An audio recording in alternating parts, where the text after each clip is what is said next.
And joining us now for more on all this, former Speaker of the House, Kevin McCarthy. Mr. Speaker, good to see you. Great to have you back. Thanks to have me.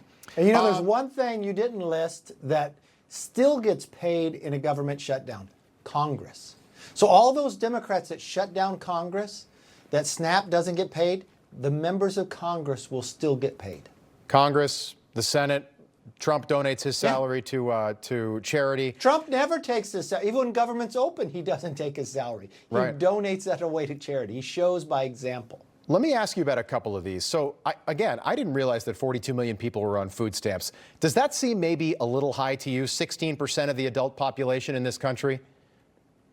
It does seem high. And what you would want to do when you see this number, how can we help these people get off food stamps? How do we help them get a job?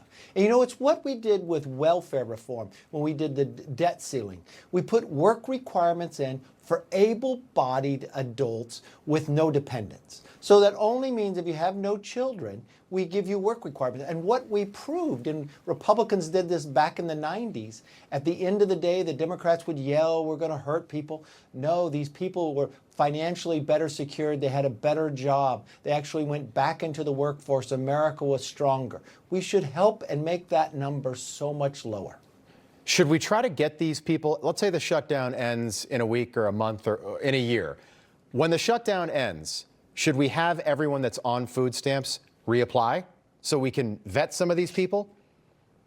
Well, you really need accountability. And you brought up a very good point about whether you're American or not. Are you incentivizing people to come here illegally? Are you helping those that maybe can help themselves? They have no dependents at home. They're able-bodied. Let's give them the incentive and the training to get a better job, to be able to move forward. That's important. Look, I am for anybody that is down on their luck. Let's help them out. But let's not make it a generational. Let's help them improve and move forward.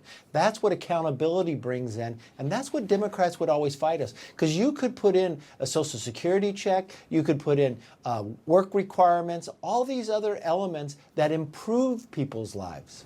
Okay, I want to ask you just about the duration of this shutdown. You were there for the last one, 2018, lasted 35 days. Does this one become the longest shutdown of all time?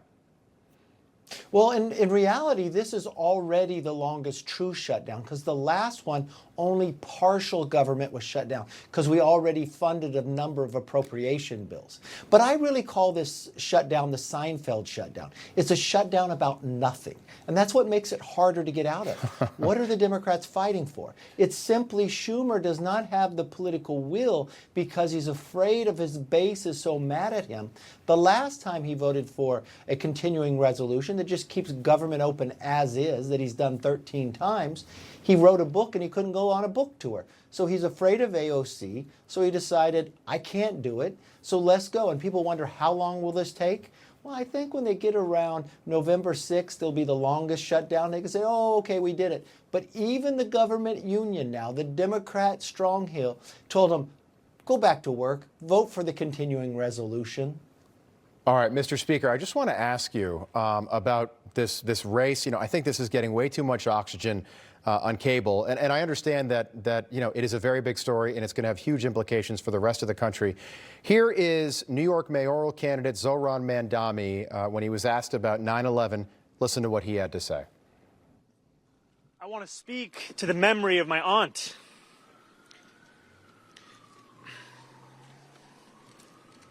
who stopped taking the subway after September 11th because she did not feel safe in her hijab. Okay, so she didn't feel safe in a hijab after 9/11 in New York City. Look, people don't wear MAGA hats in New York City, Mr. Speaker, because they don't feel safe walking around. But we found out today that his aunt was in Tanzania at the time. She was never in New York City. So not only was he not talking about the victims 24 years after 9/11, but he was lying and making about himself and his family. And then there's a piece from a Connecticut newspaper today. Affluent New York City residents are already scanning Connecticut suburbs, according to many brokers, and here's why. And they basically blame Zohran Mamdani. Do you think this guy wins next Tuesday? I do think he wins, and this is the big problem. The thing he should think about is, my understanding, she wasn't even his aunt, she's a cousin. And you could see that acting in what he's trying to act like he's crying. What about the 3,000 people who couldn't take the subway to go into work the next day because they lost their lives on 9/11? Right, Did he ever great think point. about bringing them up? I mean, where is this person focused? And he's going to give everything away for free? This is where the Democrat Party is turning. They're turning to the socialist wing. This is the excitement. So it tells you a couple different things. The current leadership of the Democrats are very weak. I think Hakeem and Schumer are probably the weakest leaders we've ever seen. They are from New York. They did nothing about this race. Cuomo was probably the worst other Democrat to put up. How many people did he kill? And then he got removed from, in COVID, then he got removed from governor. People didn't want to vote. Mandani, when he started, had 1%. It was kind of a vote against Cuomo, and now this person has risen up. The biggest winner in the next week election is going to be Florida, because more people are going to leave New York. That's a good point. Maybe pick up another congressional district down there as well. It already happened. Kevin McCarthy, appreciate you being with us tonight. Good to see you. Thank you. Good to see you. All right.